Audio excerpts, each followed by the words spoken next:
The world is such a fragile place at the moment.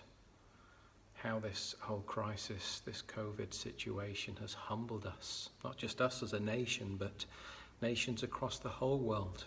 So much has been put in place to try and help protect us.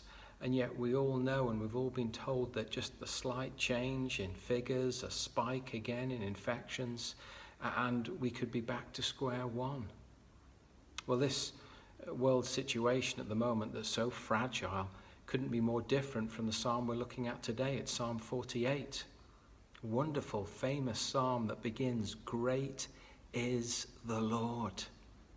And it goes on to describe not just the greatness of God, but the greatness of the place where his people dwell. It talks about Zion, it's Jerusalem. It's back then, there 3,000 years ago when this was written. God's people in God's land, knowing God's favour. The temple is there as well, a place that signified God's presence, God's blessing, God's goodness upon his people. And yet what's that to mean to us today? Because of course Jerusalem was destroyed in AD 70 along with the temple. And yet we wonderfully, if we're God's people, we are the new Jerusalem. We're the new Israel. We enjoy God's incredible support and defense against all our enemies. The psalmist describes, even towards the end of the psalm, verses 12 to 13, that people can walk around, they can see how impenetrable the walls are, so safe they were from enemies. And that's yet the same for us today, because Jesus Christ has gained the victory for us.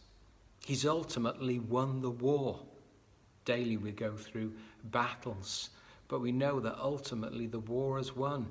Death is dead. Sin has been conquered. Christ has not only died on the cross for our sin, but he's risen again from the grave.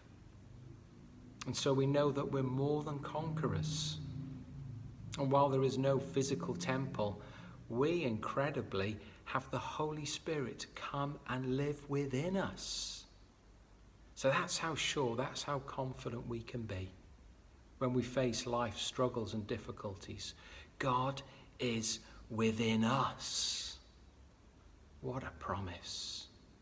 Let's remember it and be a confident people.